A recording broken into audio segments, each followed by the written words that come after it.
Us online, we're glad you're here. If you are joining us in your free circle or sober living house or living room or bathroom or kitchen or wherever y'all are gathered, we're glad you're here. You are part of our community as much as the people who are here live in person. And welcome to all of you. If you have forgotten or if you're new with us this evening, I need to remind you this is a community for addicts, loved ones of addicts, and spiritual refugees. And what we do here, y'all, is break the silence of addiction and create space for healing, recovery, and spiritual connection. And on the count of three, I want you all to say what we don't do. 1, 2, 3.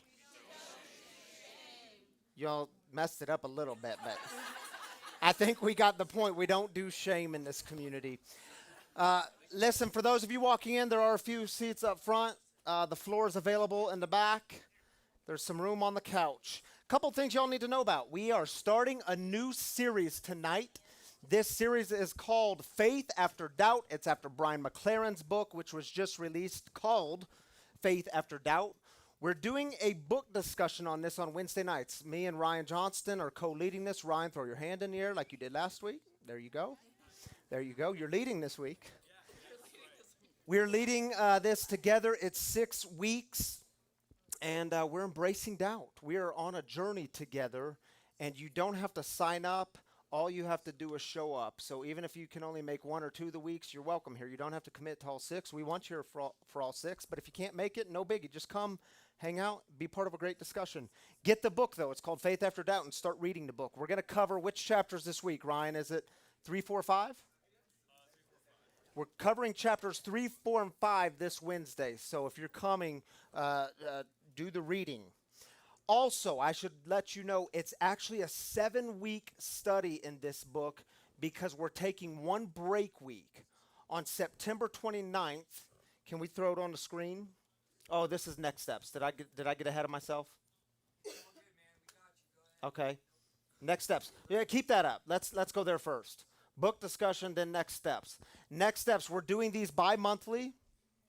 These are just for you to get, if you're looking for ways to get more involved in this community, for you online folks who want your questions answered, if you have ideas, if you want to be more involved in this community, we want to welcome you in. I know we have people from almost every different state in the U.S. joining us tonight and throughout the week. So if you want to be part of this, it's Tuesday, September 14th. Alyssa's in the back with our kids. She's our new director of free kids and family empowerment. And she's going to be leading this conversation. So especially those of you parents with young kids, come and check this out. We want to explore with you how this is a family thing. Addiction and recovery affects the entire family. And our young kids are part of this discussion. And so we want to hear from you. Come hang out Tuesday night. You can snapshot the flyer if you'd like. It's also on your table. If you're at a table, you have some. It's in the app. Check out the app, Free Spiritual Community. It is free. One other thing I want to tell you about. Because we're taking that one break week from the book discussion, the reason is opioid. That word's spelled wrong. But it's not an opioid crisis. It is an opioid crisis. The truth about the opioid crisis, that is happening here. And y'all, this is an important discussion. 93,000 people in America died of a drug overdose this year in 2020. That's up, how many thousand? It was 72,000. So you do the math. It's up about 30% from 2019 to 2020. And that number continues to go up. It's why we're having this discussion. We met with, Noel and I met with the speakers this week. We have the right people on this panel. It is going to be good, exciting, and it's a conversation we as a community need to have. People in our midst are dying. It's why we're doing this work. It's why we're here this evening. So I hope you come to that. September 29th, 7 p.m. That will also be live streamed. If you cannot make it in person, it will be live streamed. But I hope you do make it. And let me close with one final announcement. So here I am yesterday, sitting in my entry room, and I'm working on my message. We knew this day was coming, but it hasn't been real yet. But we knew this day was coming for the last several months. What happened yesterday afternoon is we received the email letting us know we did indeed receive a 60-day notice. So we have 59 days left here. We have 7 more Saturdays after this. I know y'all are a praying community. I know y'all know that we lost the space that we were engaged in to buy for 3 months. And it was hard not just on me, but on many in this community. And I've told you constantly for the last several weeks that I believe God's got us. I believe God is holding us together, and you all keep giving me that reminder. We have a great potential space we are looking at. In fact, the board is going to do a second look this week. We think it's going to work out. I've learned not to get too up or too down. Recovery teaches us this because things do fall apart. And the question we've got to ask, the question I've had to ask myself as a leader, is God good even when things don't go your way? So I'm not asking you to pray to manipulate God. I'm not into that. I hope you're not into that either. But pray that we walk step in step, hand in hand with God, that we walk in alignment with where God is leading. That's what we want to do as a community. And God is good, regardless if it goes the way Ryan wants it to go or the way you want it to go. God is good, and I believe that. So y'all, exciting things are happening. We don't have long here. This has been a great space. Exciting things are happening. I can't wait to tell y'all next week more, assuming things work out. All right. Dara, stand up, would you? Sorry, that was really a mean way to say it. Dara, would you stand for us? Dara, you don't even have to say anything because you don't have a mic. Dara is going to be sober for 1 year. I hate to do frontsies, but we're doing frontsies. 1 year sober in just 2 weeks. We invited Dara in to make a video because I want to remind you that this community, it's not just about space. In fact, it's not about space, is it? It's about the space being created for actual people. Dara's going to be sober for 1 year in just 2 weeks. We invited her to come say a few words, to make a video. Danny captured it on camera. Dara, here's your video. I'm Dara, and I'm an alcoholic. So this is my second time getting sober. The first time was in 2018, and I had almost 2 years sober. I felt my body dying on me. I had been in the hospital for diabetic ketoacidosis. I am diabetic. I had pancreatitis. Every organ system in my body was shutting down for the second time. Mentally, I was in tatters. I had lost a relationship with the man I thought I was going to marry, who was also, at the moment struggling with this disease himself. We had lost a pregnancy. I had lost several friends to this disease. When I relapsed, a lot of that shame was amplified. Not only did I have those core feelings of unworthiness, but now I had been given a chance, a second chance, third chance, fourth chance. The chance that I had when I originally got sober, I was unresponsive and, for all intents and purposes, dead. My best friend found me and saved my life. So when I gave that up, I really felt like I was giving away a gift that I already hadn't deserved. I got this second chance, this amazing chance at recovery and life again, and I didn't feel like I was strong enough, I was worthy enough. I had just let it slip away. That's the power of alcohol, the power of this disease, the power of that addiction. You can be so grateful and get that second chance, and it can still be ripped away from you if you're not on top of your game, if you're not working a program, if you're not, where you really need to be. I found out about Free from my sponsor. She invited me to church, and she invited me to Free, and got very excited about telling me about it because I think one of the things I had told her was that moving out here to Colorado, I didn't have a spiritual community. I hadn't found a church. I moved out here not knowing anything. So one of the things that I really felt at the moment, and I said to her in passing, was that I miss my relationship with God. I miss having a spiritual community. And she said, I have the place for you. That Saturday we came to Free, and she explained to me that it was a spiritual community, a God-based community, a recovery-based community, and that I would find a lot of the answers that I was looking for in this place, and I have. I think challenging that fear and coming into this space, into this community, was one of the best choices that I could have made. And so I'm really glad that night I just opened my mouth and was able to say, I'm here, I'm scared, I'm new. And what I ended up receiving from that was being embraced by a community of people who didn't know, me from Adam. And since that day I've come back, and I felt comfortable enough. I've been comfortable enough to grow here and share things here, and I really hope that if there's people out there who are scared of, opening that door and being vulnerable, that if you just do a little bit of the hard thing and voice who you are, where you are, that there is a room full of people here, and online a community full of people here who would love to hear your story, would love to be supportive friends, companions on this path with you.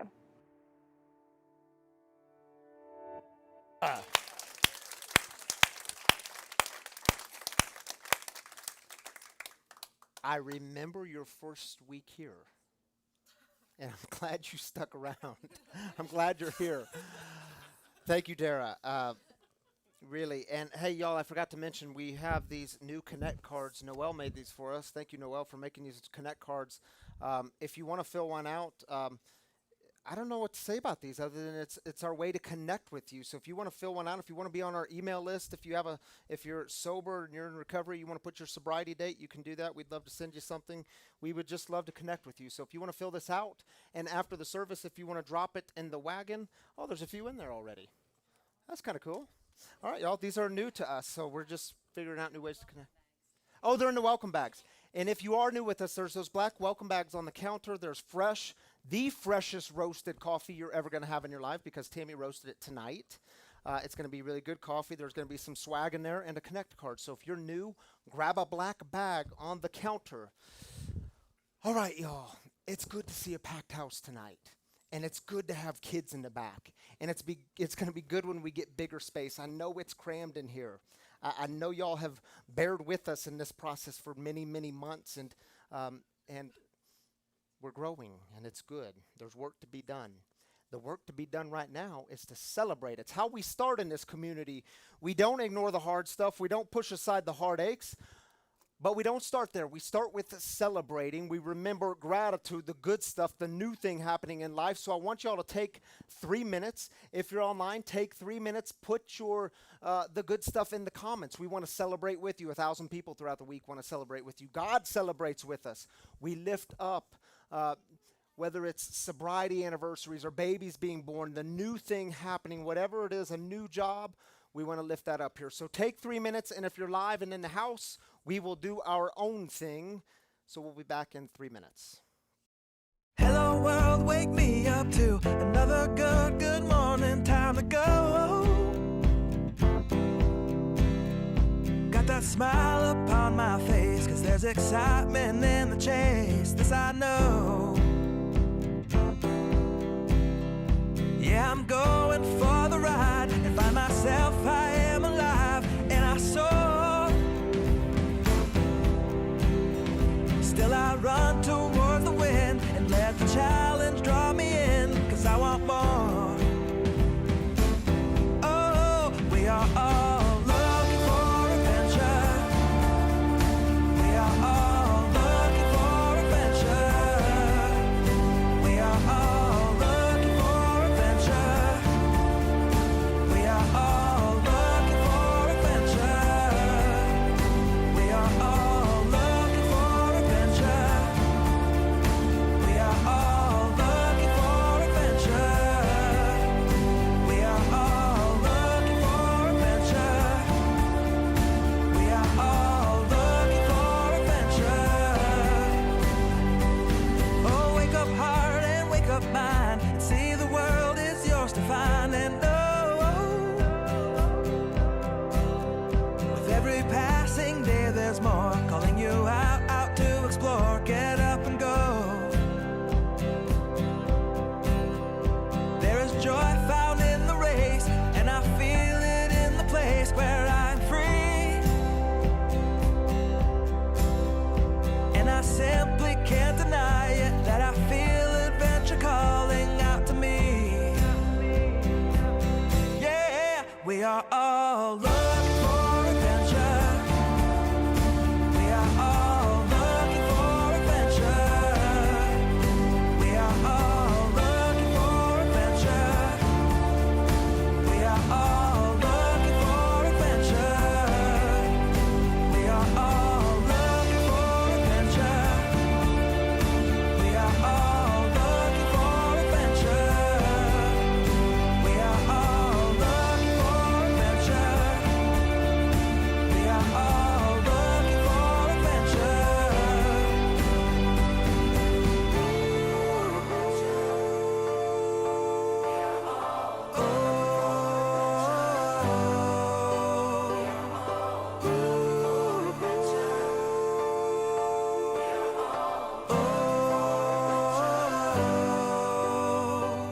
And I'm living free, living free, living free, and I was meant to be. Living free, living free, living free, and I was meant to be. I'm living free. Tammy Kennedy is going to join us up here because we do celebrations together. The coffee master in the house joining us up front. Last week we celebrated that you were in 5280 as the most eco-friendly product. What was it? Eco-friendly product in Denver. Yeah, that's a kind of a cool thing. Look at that. We found a way to celebrate that 2 weeks in a row. Hey, thank you. All right, shall we celebrate with our online people? Christy says, celebrating spending the week with our free family and building relationships all week. Yeah. That was awesome. Christy We'll and celebrate Jen. that with you, Christy. Her and Jen flew in from North Carolina to be with us this week. They stumbled upon this community during COVID, and they've been part of us ever since. And it's so awesome that they flew out to be with us and celebrate 2 years. All right. Tommy Johnson says, celebrating being alive today marks 4 years ago I fell 35 feet, 3 stories. I shouldn't be here yet. I shouldn't be here yet. God caught me in his right hand and I survived. Wow. I am so glad you're here. We're going to celebrate that with you. Yes. You got to read the long one. Oh my, okay. Pam says, this week I'm grateful my friend who has been fighting alcoholism reached out to me. He had a moment of relapse and messaged me. I talked through some tough stuff and told him I'm always here for him. I'm so blessed. He reached out and felt comfortable to point out what was going on. We all fall down. It's how we push through that doorway to a better life. That is the hardest thing to do. He chose me to help him do that. You were being the wagon, Pam. Yeah, Pamela, we're going to celebrate that with you. Glad you're here. Thanks for sharing that with us. Jen says, the good stuff. The good stuff. Well, what can I say that our picks from this week haven't already said? We had the best week in Colorado. I got tattooed. She did. I freaking jumped out of a plane. She did that. What? Heck, this is so odd to read. Heck, yes, all things are possible with God. God is good. We love y'all. I celebrated 2 years sober on 9/7. I am so grateful. And we are grateful for you, Jen and Christy. So glad you came out here. I like the And new live profile life. picture. And Chandra says, getting married in 1 week. Yes. Chandra and Andrew getting married next Saturday. Should we do one more? Let's do one more. Danny Colella says, celebrating family time in Kansas City. Go Browns. All right, Danny, we miss you, brother, but Miss we're you. glad you're having a good time, dude. Have fun. We'll celebrate that with you. Go Browns? Who are the Browns? Is that football? That's football. The Broncos? Yeah, I love baseball. All right. So we are in a new series. We're going to spend 6 weeks in this series. This is not our opportunity to debunk doubt, but it's our opportunity to go deeper into our doubts, our questions. That's why we're going to spend 6 weeks here. So here's a little video to kick us off.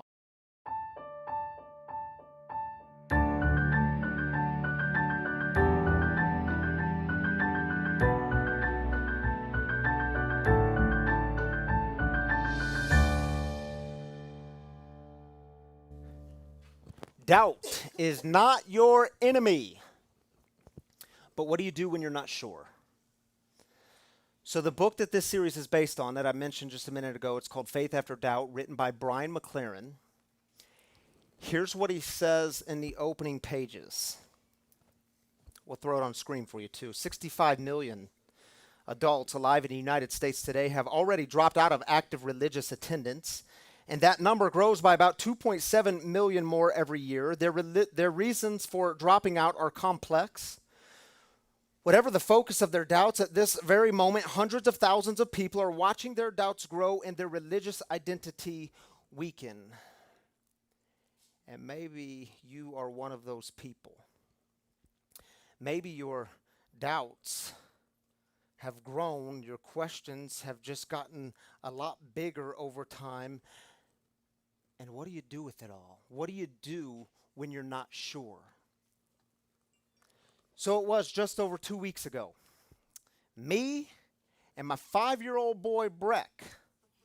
Yeah, some of you know exactly where this is going. We climbed a 14er together. For those of you online, if you don't know what a 14er is, you saw this? I posted about this on social media. A 14er is a 14,000-foot mountain. We got up early in the morning. Did I mention he's 5? He's 5. When we got to the trailhead early that morning, I thought, you know what? It's totally cool if we don't make it to the top. I had no expectation of making it to the top, especially when we pulled up. And so we start hiking up this mountain. And there were moments where Breck said to me, Poppy, can we just turn around?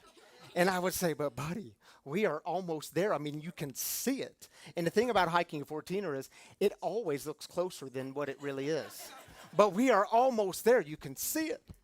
And so finally, after pushing through some exhaustion, we make it to the summit of this 14,000-foot mountain. There's the picture to prove it. And he was tired and exhausted. And for those of you that haven't done Mount Bierstadt, it's a hard hike. Like, I knew we could probably make it up. The internet says, and in my experience, it says we can make it up in about 2 to 2.5 hours. We made it in 4 hours. We took lots of breaks. He was so proud of himself when he made it to the top. He got a renewed energy. And we had a moment up there where we shared some gummy bears together. And we looked out. We were filled with awe and wonder and gratitude. And we had our little moment together. And then we went right back down. Now, here's the thing. Some of y'all know this. Oftentimes, it's harder going down than it is going up. Do you know why? You nailed it. It's the knees. And either I'm getting older or something's going on, but every step you take on this decline, your knees are taking this impact. And your legs are a bit wobbly from exhaustion because it's about 4 miles up, 4 miles down. And on the way up, you're tired, exhausted, but the way down, your legs are taking this impact. And so we get about a quarter of the way down, and Breck is just a couple of steps behind me. And I look back, and Breck's little body had just collapsed on the trail. He was totally exhausted. And he's literally laying in the middle of the trail. And he says, Poppy, I am so tired. And so I go up to Breck and say, buddy, you have got to tap into that inner strength. You've got to be strong. I mean, really. Because I know how far it is down. And, dude, this ain't the time to be lying in the middle of the trail. You've got to find some strength here to be strong. Come on, man. We got to make it down here. So he says, fine. And he gets up. We go about 100 more feet. And the same thing happens. His little body just collapses, and he's lying in the middle of the trail. And so I walk up to him, and I pick him up, and I set him on this big rock. And I knew we had to have kind of a heart-to-heart. And he said, Poppy, will you just carry me the rest of the way down? And when he said that, y'all, my heart just cracked. Because on our drive to the way to the trailhead, I said, buddy, don't worry about it. If you get too tired, Pops is going to carry you. I should have said that. That was a lie. So what I said to him was, I said, Breck, I am so sorry. I know I told you that. And I said, Breck, the thing is, I'm tired too. I'm exhausted. And I had to have this moment of honesty and vulnerability with him. I said, dude, I cannot carry you. I can't physically do it because every step I take, this knee right here, and I showed him this knee, I said, it feels like someone is taking a knife and stabbing it in there and twisting it. I said, I cannot carry you. And then I had to get honest and more vulnerable with him. I said, Breck, man, I'm a little bit scared right now. Are you? He said, yes, Poppy, I am. I said, I'm a little scared because it's getting late in the afternoon, and I know how much further we have. And the thing is, it's going to be dark soon. And if we don't make it before the sunset, then we're going to be stuck on this trail, and we won't know where to go. We won't be able to see. And the thing is, Breck, when it gets dark in the mountains, when the sun goes down, it gets significantly colder, and I don't know if we're prepared for that. I said, do you think we can walk this together? Do you think we can be strong and do this together? He took his last final sip of Gatorade. He threw it down and he said, fine. But he says, will you at least hold my hand the rest of the way? And y'all, I say this because I thought what Breck needed from me, this 5-year-old, I thought what he needed from me was for me to be strong. Don't show any weaknesses. Surely don't show any doubt. And I was reminded in that moment, even a 5-year-old boy, what he needed from me was to be real. What he needed was to hear some of my fears. What he needed was for Pops to be vulnerable. What he needed was to know he wasn't alone. And so what we did is we held hands the rest of the way down the mountain. And it's true, isn't it? In this life, on our path, we have these moments of great joy and great serenity. We have these moments of getting to the top and being filled with awe and wonder and gratitude. And then something happens in life. Circumstances come along in life, and it has a way of creating big questions in you. It has a way of creating the deepest kind of doubts about God and the world and where you fit in with it all. And you don't always know exactly how and where the journey is going to end up, do you? And I know sometimes the temptation is, especially for religious leaders, to stand before you and just tell you, no, don't doubt. Just lean harder into your certainty. Don't have doubts. Just keep faith in God and keep your chin up. Everything's going to be fine. Just keep your chin up. And the truth is, some of you have been handed a religious system that told you that doubt wasn't okay. It was a religious system that told you to believe whatever was given to you, and you held these things in for years because somewhere along the way, the system that was handed to you told you that what God wanted from you was your silent and compliant faithfulness. And I think there's a better way. Do you know the Barnum Research Institute? They do a lot of religious research. They recently did an article called The Top 6 Reasons Why Millennials Don't Go to Church, why young people don't go to church. And their reason number 6 was, like that, reason number six was, the church feels unfriendly to those who doubt. And here's what they told us. We'll throw it on the screen.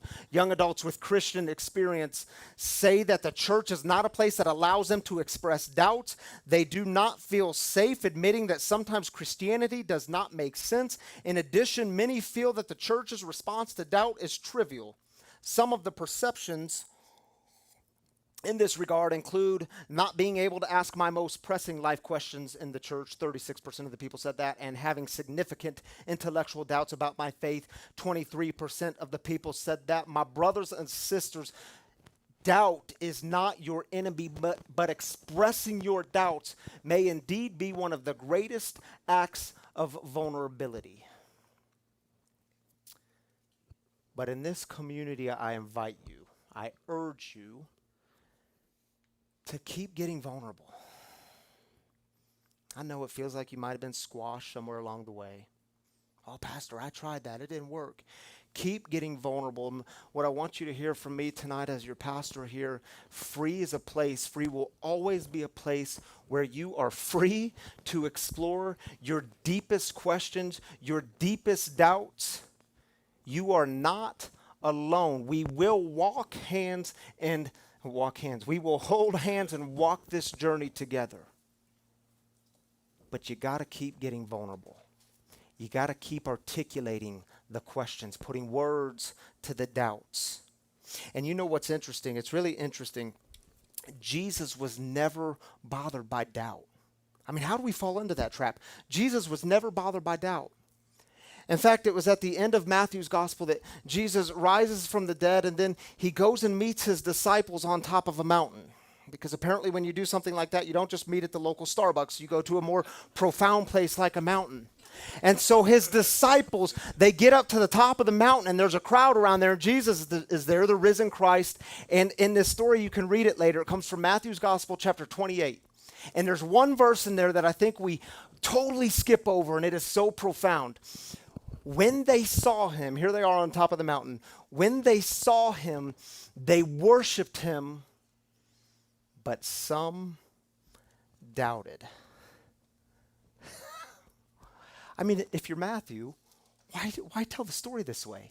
I mean, why not? If you're writing this story, you're telling this story, why tell the second part of the story? Why not just leave it out?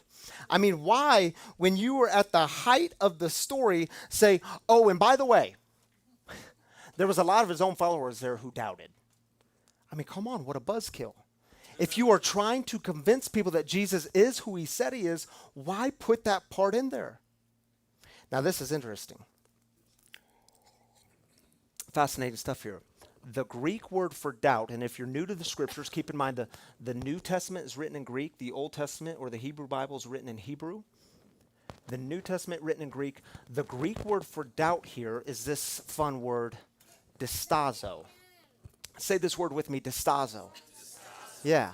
It literally means a stance, standing at a distance, not sure, vacillating between which way to go. It means uncertainty. But it's still terrible marketing, isn't it? I mean, it's still terrible marketing, but maybe that's not Matthew's point. I mean, what if it is more about what it means, profound insight on what it means to be human? Some people just believe, and they're good with it. You know these people. Others, they stand at a distance, and they're not sure what to do with him. And what I love about this story is in this story, all of it belongs. I mean, this is what it means to be human. It isn't about promoting a religion. It isn't about trying to convince you that Jesus was right. It is about being fully human and fully alive in your humanity. It's about acknowledging the full spectrum of the human experience. Belief and doubt, certainty and uncertainty, moments when things are really clear and moments when things are really muddy. And in this story, all of it belongs. You see, when it comes to the God stuff, when it comes to spiritual issues,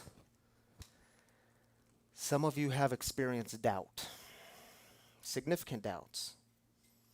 And it's like you're showing up, but you stand at a bit of a distance. And it's not that you're angry or just completely disillusioned, but when it comes to the God stuff, the spiritual stuff, you've got some questions, you've got some longings, you've got some doubt. It's almost like something happened somewhere along the way that left you feeling like you were on a mountain trail and you weren't sure if you were ever going to get home. And you're not sure exactly what to do. I mean, how many of you felt exactly this when you were in the throes of your addiction? 5 months sober. How many of y'all felt exactly this in the throes of your addiction or early in your recovery? How many of you felt exactly this or still feel this watching one of your loved ones battle this ugly disease of addiction? Man, I'm not sure what to do. I'm not sure where I fit in all this. I'm not sure God's role in the world at this point. I don't know what to do. Man, I remember when I went to one of my very first 12-step meetings over there across town at a place called AWOL. And I'm sitting there in my red Toyota pickup truck, and I'm holding on to my steering wheel, and I'm saying to myself, man, there has got to be a better way than this. Here I am parked on Pearl Street, and I'm saying, I can't go in there. I am not going in there again to be with those people, those alcoholics who cannot get their lives together. Because me, of course, I'm coming in on a winning streak, right? I ain't going in there. I ain't doing it again. Man, I don't want to. Surely there's got to be a better way than admitting that I am powerless against this, than admitting that my life has become unmanageable. Maybe this time I'll just manage it better. Not a very good history. Talk about doubts and questions. And the irony of then you're going to find joy with these people. You're going to love these people. You are one of these people. You know, some of you know that I grew up in the Midwest in the evangelical church for most of my life until about the age of 22. And man, tragedy is a funny thing because tragedy has a way of opening you up. It has a way of allowing you to ask questions that you were never allowed to ask, expressing doubts that you were never allowed to express. And so after my brother was killed in a car accident, I've told you all this story. He was killed in a drunk driving accident. He was the drunk driver. Well, all of a sudden, Ryan has all sorts of doubts and questions about the things that were so fundamental in my life. And when I decided to continue in college and pursue a biblical studies degree, Well, I was asking different questions. And I remember these very poignant moments in my life. Like I remember getting to the book of Jonah, the Old Testament book of Jonah, and see my experience in the evangelical setting, my experience, I'm just speaking for me, was as long as you have the right beliefs, well, then you're in. But if you stray from those beliefs, you're out. And it's all about having a correct belief system. And so I remember getting to the book of Jonah and thinking, wait a minute, maybe this story is more than just about a man who was swallowed by an actual whale and then survived for 3 days in the belly of a whale. Maybe this story is way more about metaphor, historical metaphor that teaches us something profound about who God is, what forgiveness is about, what the human condition is about. I remember being enlightened through the scriptures, just asking a different set of questions. I remember very poignant moments. Wait a minute. Maybe God's greatest desire for Ryan's life is not to keep hating the gay community. But maybe Ryan gets it wrong sometimes. Maybe God loves them exactly as they are. You know, but I can also tell you during that time of asking those kinds of questions, having those kinds of transformations, it was one of the most uncomfortable times in my life because it felt like all of my sense of meaning was being stripped from me. It felt like my sense of grounding, the things I stood on, it felt like it was being pulled out from under me. I mean, talk about doubt. It felt like my faith was crumbling. Talk about doubt. It felt like God was dying. And you know, I had some religious leaders in my childhood that came to me and said, man, you've left the faith. Man, you gotta turn back to Jesus. You're resisting God. Later in life, they said I was some of them said I was a wolf in sheep's clothing, leading others astray. And others said to me, keep going. Keep asking those questions. Don't be afraid of those places that God has found there. Keep crying out. Keep getting honest. And they reminded me that I come from a tradition that when there is death, there is also the great possibility of what? Resurrection. New life, for something new to happen. And you know, some of them, is my mic still on? Okay. Some of them became mentors to me. And they allowed me to ask those questions that I thought I could never ask. They allowed me to express those doubts. They walked with me. They held my hand. They journeyed with me. And Paul, I want to point you out because you're here for the first time. Paul is a retired United Methodist pastor. He was also my boss. He was the senior pastor when I worked under him doing campus ministry and when I was trying to get sober. And man, I was scared to death. And I walked into his office, I'll never forget that day, and I thought, this isn't going to go well. And that grace stuff is real. Grace is transformative because this man poured a ton of grace upon me. And what I can tell you truly is one of the reasons I'm here today as a sober pastor is because of that kind of grace, that kind of mentor that allowed me to ask questions, express doubts, that walked with me in a time when I was really scared. And speaking of hands, you know, faith is always more than just mere belief, isn't it? It's got to be experiential. It has to be. And after the resurrection of Christ, Jesus appeared to some of his disciples. And when he appeared to him, he said crazy things like, peace be with you. And he said to them, yeah, here's my hands. Yep, it's me. And these disciples, they get excited and they run back. And they find this disciple named Thomas, and they said, Thomas, you're not going to believe what we've seen, man. We've seen the risen Christ. And Thomas said, good for you guys, but I wasn't there. I didn't see it. Good for you guys. He says, I will not believe until I see it for myself, until I can see the hands, see the holes in the hands. And And a week later, the risen Christ appears to Thomas. And you know what he says to him? Interesting stuff. And keep in mind, it's not that he's angry. Thomas wasn't angry. He wasn't completely disillusioned. His experiences weren't that of the others. And what I love about these words, we'll show them in just a second. Jesus isn't bothered by Thomas's doubt. He's not fazed by it. He's not bothered by his distance, his distazo. Out of all the things Jesus could have said to him, think about it. Oh, Thomas, you're just a man of weak faith. Thomas, come on, man. You got to get your stuff together. Come on, dude. You're a loser. No. He doesn't say any of that. He says, peace be with you. Then he said, put your finger here and see my hands. Reach out your hand and put it in my side. This God offers peace. This God says, you got doubt? Good. You don't have to ignore it. You don't have to deny it.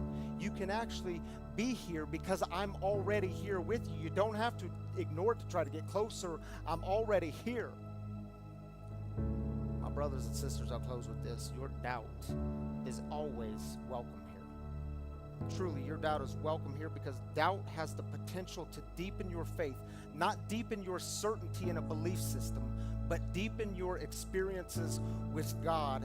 And in this community, you need to know this to be true. We will walk together, hand in hand, exploring the hard stuff together. So take just a moment and reflect.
Back. I hope you take this week and explore some of the doubts and questions in your life, and not just this week, but for the next 6 weeks, and see where God is in your life in the midst of those doubts.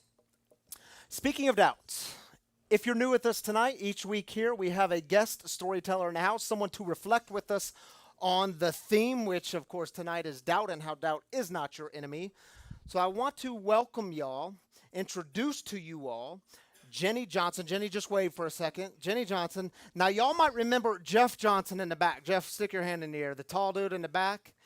And I'm going to just briefly share some of his story so that you know who Jenny is, because Jeff has shared here before. Jeff was, and I'll probably screw up some details. If I do, correct me. Jeff was accused of murder back in what year? 94. He was sentenced to life without parole. He spent 24 years in prison. It was just 2 years ago you got out, right?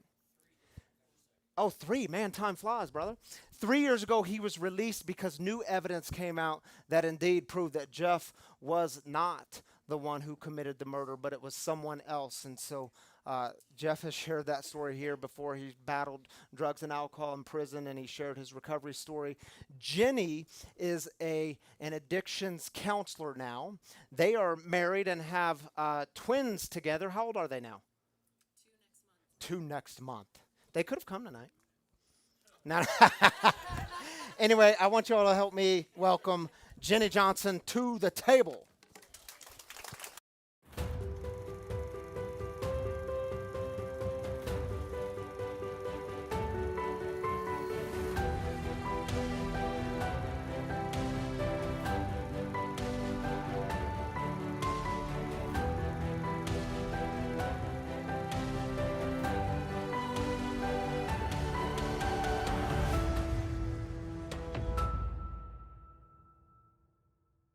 one of these for you, but the other one was giving us all sorts of problems. So the handheld is more trustworthy. That's right. I might shake a little bit. You're all right. You can shake all you want. You want to sit in this chair? I should warn you, though, people are tempted to spin, and sometimes it doesn't go well. So just I'm going to be safe. maybe just don't spin. Shoes on so I can be safe and soft. So, and Jenny, thank you for coming up all the way from Colorado Springs. Thank you for having me. I'm very excited. So Jeff shared, when was that, about a year ago? When Jeff, he was it- came, yeah. I think it was about a year ago. I think it was a year ago too. And the reason you're here is because on that thread that night, I publicly invited you to come and share your story because we needed to hear the other components to this story. Yeah. And it just took me a year to make that formal. Yeah. So I'm glad you're here. Well, thank you. Thank you for being Thanks here. for having He's me. glad you're here too. Yeah. Thank So you. I want to start with, and I did tell Jenny that this is Jenny's story. It's not Jeff's story, but I did want to give you all some background to her, to some of what she's going to share about. And I want you to share with us a little bit about the role doubt played when you and Jeff started dating. Because I know the perceptions. You talked about how it was perceived and how there was fear and doubt in that. And talk to people about that. Yeah, very much. There were so many layers of doubt to Jeff's and our story because we weren't sure if he was coming home. I worked at the prison at the time in a TC program. It's a therapeutic community. Yep. So that was how we originally kind of crossed paths. Yeah. And I was going through a very weird time in my life. There was a lot of changes. I just finished school, just had graduated with my master's, and I was working on addictions counseling. And I was feeling like the prison was not the place for me. I loved what I did. I loved my clients. I loved the program, everything about it. There was just something overhead that was keeping me stuck. I felt kind of trapped. Ironically enough, yeah. But not in that way. It just didn't seem the place for me to use my passion. So yeah, it looks bad. When people always ask, how did you and Jeff meet? I always dread that question because I know that The perception. the perception of it is, oh, Jenny stole a man in prison. She met a man in prison. And that's not what happened. It is what happened, but It it's is not what what happened, yeah. No, we get that. it is what happened, but it's not what happened. Yeah, And it totally. seems really bad, but it's not. And so I just appreciate you being vulnerable enough to share that tonight, Yeah. because I know you don't know many of these people from Adam, and Yeah. just to share that and be honest and vulnerable. Thank you for that. You said you. you had moments where you would write letters to God. I don't know if you called them doubt letters, but all your questions and doubts, you wrote these letters to God. What was that like? Yeah, definitely. I did not understand what was happening because I had quit the prison and I was working in Denver. I was working with high-risk youth, and I kind of reached out to Jeff just to kind of get some advice from him. And, we started to talk, and that's when everything kind of started to fall into place. But when the feeling started, I had a lot of doubt with God. I wrote him a lot of letters, and I said, God and I at this time were on a break. My faith was very downtrodden, kind of like you'd been mentioning earlier. Yeah. I had just gone through school. I was learning so much about psychology and counseling and trauma, and faith just kind of took a back seat at that time. So we were on a break. God and I were on a break, and I started to write him because I started to say to myself, so we meet again. God, this is how we meet, and this is the plan that you have for my life. Well, this is not my plan. It is not my plan to meet this man and go through this vulnerability or this, perception that people may judge us. It was not in my plan book. It was not in the book at all. So I wrote a lot of letters to God, very angry letters, like, tell me what's going on. Yeah, which I think is just so healthy, by the way. For those of us that work a 12-step program, we have found writing to be a life-saving gift. It's a way to put words and articulation to the things we are feeling, the resentments that we're having, and there's something mysterious that happens when those things actually come out on paper. Yeah, Putting pen very to paper. much. I love to write, so it's easier for me. I didn't want to pray at the time. We weren't in good terms. Yeah. I wanted to write to him. It felt a little more distant. Like it Yeah. didn't feel as close as closing my eyes and praying. I could write it out and say what I wanted to say. The irony in that. Yeah. So tell us a little bit about two things. I want to know, what does doubt look like in your life? But then you also represent, or you're speaking from the standpoint of a loved one of an addict. So we're a community for addicts, loved ones of addicts, and spiritual refugees. You're the loved one of many addicts in your life. But just tell us a little bit about what doubt looks like. You know, one of the goals with this series is to normalize doubt, that we can actually, this is part of the human experience. Tell us what doubt looks like in your life. That started, I think, way before. So my dad is an alcoholic and an addict. He's in recovery. He has been for a long time. So I grew up in an addicted home, and he's struggled a lot with mental health. So he's not all the way there now. The drugs and alcohol have really done a number to him. And it's kind of sad to see. It's sad to see the effects 20, 30, 40 years down the road. So doubt started when I started going to school. Counseling was not what I wanted to do at all. I was going for psychology, I was going for journalism, writing, and I had a professor say, "You'd be a great counselor." And I said, "No, I'm not sitting with people and talking about vulnerability. That's Like not saying, me." I ain't going to sit with alcoholics. Yeah, exactly. That's not my thing. It's not my thing. Yeah. And it became my thing. And so I graduated with my bachelor's and I got into a master's program. And then the next step came addictions counseling. No way. I will not go into addictions counseling. I was so adamant about there's too much pain there. There's too many memories. There's too much trauma. I can't do it. There's no way. But I just felt this thing. And this was, me and God still weren't on great terms. Yeah. This was still, before we got with each other again. And I just felt this urge, this push to go towards addiction counseling and take the addiction classes for my master's program. Yeah. And I was in my own counseling at the time and doing EMDR therapy, which is a really powerful trauma therapy. So I was doing that myself with my counselor. And everything just fell into place. So the doubt started with that. I didn't even want to be an addictions counselor. Yep. Then came the time, where am I going to do my internship? Prison? No, I'm not going to the prison to do my internship. And I wound up at the prison, one of 2 people out of 100 that chose to go work at the prison. And that God has a funny way with you, huh? Yeah, he does. This whole time was just a setup for keep going, And so I started working at the prison and doing my internship there. And my counselor always said, feel the fear and do it anyway. There's a book, I can't remember her name, but feel the fear and do it anyway was his thing for me, because my feelings and emotions were always fear and sadness. And so he said, do it. Well, you said do it scared. Somebody scared. Says do it scared.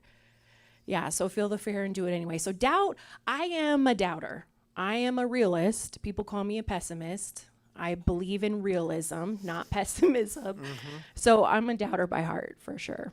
Yeah, It's and been with me. But we need that. I mean, Yeah. and we've, the same like with Thomas's story. He gets such a bad reputation of, don't be a doubting Thomas. No, we actually need that doubting Thomas. We need those questions. Those, hey, I'm not pissed off here. I just got some questions. Like, Exactly. Yeah. If you're going to take me down this path, I need to know what we're doing here. I need to know the logistics. Like, how is this going to work? You know? So when you're working with addicts, when you're working with people battling addiction, you talked about seeing issues of uncertainty and doubt, but you talked about healthy doubt versus unhealthy doubt. Tell us more about that, because I think it'll relate here. Yeah, I think, a lot of times I do relapse prevention groups. I work for an outpatient program in Colorado Springs, and I do relapse prevention groups, and we talk a lot about being overconfident in the beginning of recovery. People come in and they're like, I've got this, I'm never drinking again, I'm never doing this again, and that overconfidence is dangerous too. And that would be more of, I think... We hit a wrong button. We're going to show your picture again. That overconfidence. So I think there is a sense of healthy doubt, and that's where my pessimist, realist nature comes in, is that there's got to be a balance, to go in and say, I've got this. and close our eyes to the potential triggers, the potential risks, the things that we might run into is not the most effective way to go about it. I'm so glad you said that because I've had people, well-meaning people, say, "Well, man, you're never going to drink again, right?"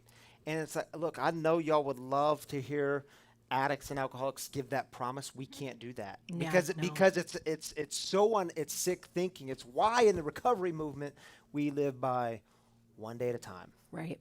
It's an illusion. And my sponsor told me that. I was meeting with him early in recovery, and I said, "Yeah, man, I'm not going to drink today." And he said, "Well, in my experience, on the days you meet with your sponsor and you go to a meeting and you're working the steps, you're not likely to drink. But we live one day at a time, sometimes one moment at a time. And to try Yeah. to do more puts us in some real dangerous waters." Very much. Yeah. Being too overwhelmed and looking too far ahead or being too stuck in the past. We talk about being today, here today. Yeah. Being stuck in the past or too in the future is just not Yeah. a place that we can control. It's an illusion of control. So where do you see the healthy doubt? So that's the unhealthy. Where do you see the health?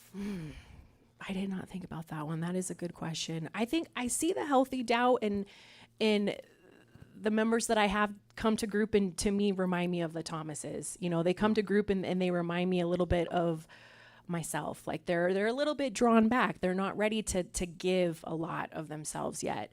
And I think that's cool. I like that. I like them to sort of get a picture of what's going on and feel comfortable before they start sharing.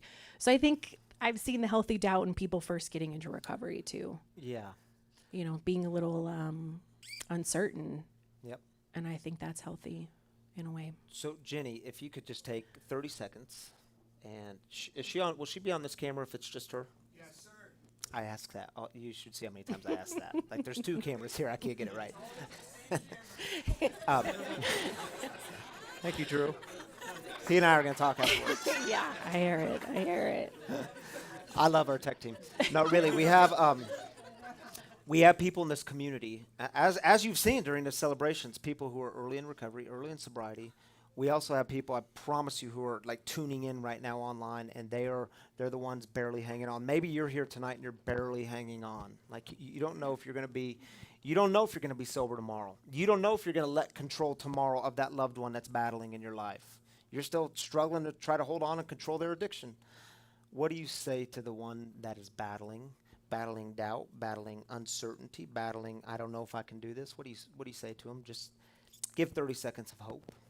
I would tell you to keep going, even if you don't feel it. Keep going. It's moment to moment. I have clients that tell me, I'm going minute by minute, Jenny, minute by minute, and that is okay. 30 seconds by 30 seconds, 1 second by 1 second. Just keep going. Keep putting one foot in front of the other, and talk to somebody. Reach out to somebody. Don't do it alone, because you're not alone. There's so many people in the same position that I think somebody said it earlier, would love to help and be there for you. So don't do it alone. Don't isolate. Reach out. Be vulnerable. Talk to somebody. Thank you. And for just that. keep going. And if you are one of those people, and you're watching online, put it in the comments. People in this community, we have a team here who will reach out to you, and not just because they're a team here, but because they're people who know what it's like. They will reach out to you. And if you're one of those people, and you're here tonight, stick around afterwards. There are people here who will love you when you don't know how to love yourself. That's how it worked for me, at least. Thank you so much, Jenny, for being here. Are you going to stick around tonight afterwards? Thank you. Yeah, we've got a Chili's date after this. but Oh, we'll my stick goodness, you're around going for to a little bit. Chili's. Jeff, you do it right, dude. Love you, brother. Glad you're here. So stick around if you can afterwards. If you want to connect with Jenny, talk to Jenny. Jenny, thank you so much for being here. Thank you. I appreciate it. So good to have you. It is good to have you, too. All right. Yeah, do you want to bring that back to the guys in the back? Yeah. You can. There you go. Thank you, Jenny. Yeah. All right, y'all, the way we close things down here at Free is we do heartaches, just as we do. And if you're new here, we do end things by 8:15. So if you're like, what? It's 8 o'clock, we should be out. 8:15 is when we're done here, by 8:15 for sure. But we close things down with heartaches.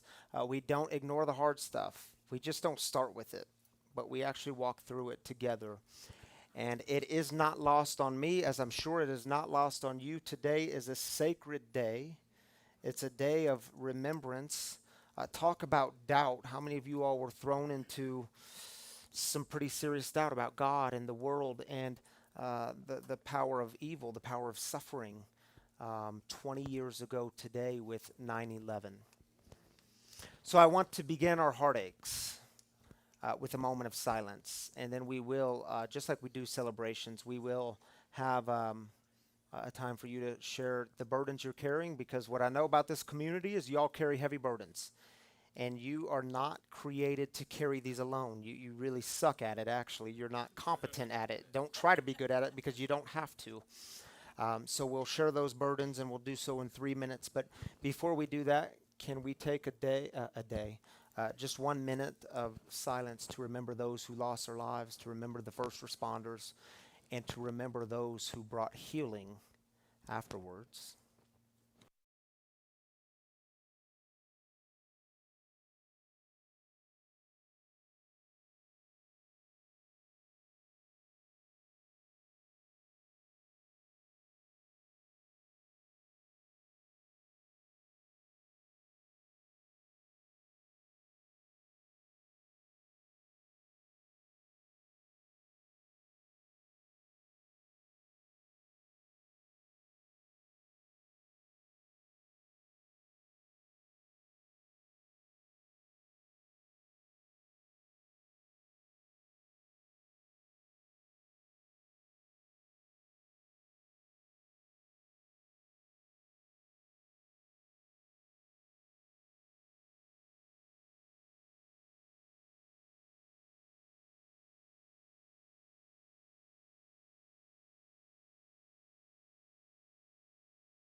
All right.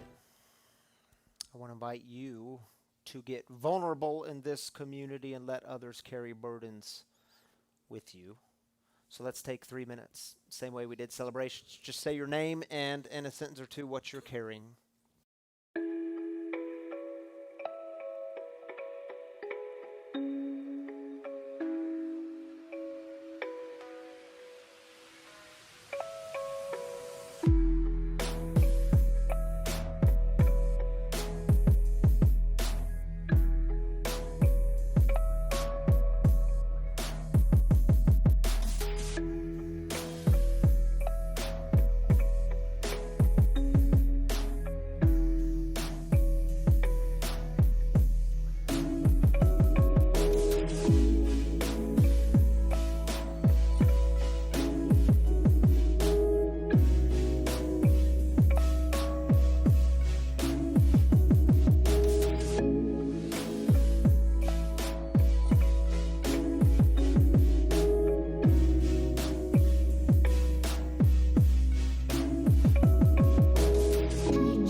All right, that 3 minutes went by really quickly, did it not? I know others of you probably have some things, and do feel free to stick around afterwards and let someone know. Don't go home with this burden. Like I said, we're not good at carrying it. So connect with someone, bind yourself to someone before you leave tonight. Thank you for joining me up here again. I had to give a Tammy. hug on my way up. There's some heavy stuff. Yeah, I know. I'd like to ask for prayers too. My mom and dad were diagnosed with COVID this week, so Yeah. keep them in your prayers. They're back in Nebraska, both positive. So prayers for them, Yep. and especially in the next week. Ugh. All right, you gonna take the first one? Yeah. Hey, Roy. This morning I just learned I have 3 very close friends that each of them have lost a family member to COVID, a daughter, a brother, and a brother-in-law. Please pray for comfort. Prayers, brother. Prayers for the family. Prayers for the friends. Thanks for sharing that, Roy. Elizabeth says, please pray for my mom. She's going through some health issues that are pretty scary. Elizabeth, thank you for trusting this community with that. We're lifting up your mom. Prayers for you, prayers for your mom going through this scary time. Marion, which is Ryan's grandma, What's up, Grandma? and Sherry's mama. Sherry's in the house. Marion says, thinking about my friend Linda. Today she went into the hospital again. Prayers, Grandma. Yeah, That's prayers hard for stuff. Linda. Mm-hmm. Let's do one more.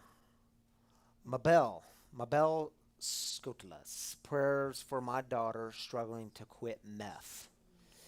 Yeah, all right, we're lifting up your daughter. We don't know her name. We don't need to know her name. We're just going to lift up your daughter in prayers for dealing with this ugly disease of addiction, particularly addiction to methamphetamine. So thank you for sharing that with this community. I don't recognize your name. I assume you're new here, so I just want to take a moment and welcome you to Free. And I'm glad you're here. Thank you for sharing that with our community. And Tammy, thank you for being with me during this time and part of this community and holding down the fort. Thank you Anything you for having want me. to say? Sorry, I just made that time really awkward. I don't know why I did it. Thank you, honey. I do think it is good to mention, though, last year at the beginning of COVID, when we were going back on, starting the whole online system, Andrew worked really, really hard and created a really beautiful app. If you guys don't Yes. have the app, please get it. It's free, Spiritual Community. It is free. And if you do have prayers throughout the week, hi, Mary. Hi, friend.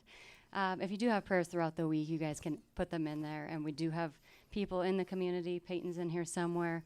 Shan's online. People that are praying for you every single day throughout the week. So Yep. if you don't feel comfortable sharing here, you don't want to put it online, I hear you. I understand. But Go you to the can share app. it with us. We see it, they see it, and we'll be praying. So Yep. Good word, Tammy. That's why we have you up here. I should just go sit down. Thank you, Tammy. All right, y'all, I want to say to you, the reason we carry heartaches together and celebrations together and doubt and joy and everything in between is because we are the wagon together. This wagon has been a central image in our community from day one. Do I have time to tell the story of the wagon? It's really short. I'm going to tell it in about 30 seconds. Should I tell it, Dara? He's new. He doesn't know the story. Okay. So I was at the rescue mission in LA, one of the largest rescue missions in the country. And when I went upstairs, we were touring with a group of people, and we went upstairs, and the executive director was showing us some of their memorabilia. And one of the pictures of memorabilia on their wall in the center is a picture of a big wagon. And I said, "What's the story with the wagon?" He said, "You don't know the story with the wagon?" I said, "Apparently I need to know the story with the wagon." That's how the rescue mission started in LA back in the late 1800s. This wagon would go out to the roughest parts of LA, even then, and distribute things like Bibles and food and clothing and hope. And at the end of the night, the wagon would welcome people to get on the wagon and head to a place of safety and recovery. Well, what happens if you get a bunch of drunk people on a wagon? Some of them fall off. Now, this wagon would stop because they knew where they were headed, and the sober ones would jump off and pick up the ones who were intoxicated and put them back on the wagon because they knew they were headed back to a place of recovery. And when I heard that story, I thought, man, that is what the church should be. That's the perfect image of what the church is. And so when we started Free, a wagon became the image of who we are. On top of this wagon sat at our tree in our backyard. When we started Free, it came with us, and it's going to go with us when we move. On top of this, we have a giving box. It's actually a Kleenex box, but it's turned into our giving box. And we have some giving boxes scattered throughout here at Free. And truly, we rely on your generous giving. And I know for many of you here, you call this place home, and it's a spiritual practice for you to give. And it truly allows us to keep the mission moving forward, to keep breaking the silence of addiction together. And we are so grateful for your giving in this community. And if these boxes don't appeal to you, I just will let you know that there are 3 ways that you can give in an online fashion. And the first way is, like Tammy was saying, to just download the app. And you can go there and give weekly or bi-weekly, monthly, however y'all do it. One time, we're grateful for it. Or you can go to the website, freespiritualcommunity.com, and you can give there in the same way. Or text the number on your screen, and it will walk you through a simple set of instructions. All these ways are very safe and secure. And truly, your generous giving helps us keep the mission thriving here, creating space for healing, recovery, and spiritual connection. And we are so, so grateful for you all. It is good to be with you tonight. Shall we close in a prayer? I invite you to open your hands. It is a sign of openness to the divine in your midst, to God moving, living, acting, breathing in you, through you, and all around you. So in this moment, take a big, deep breath.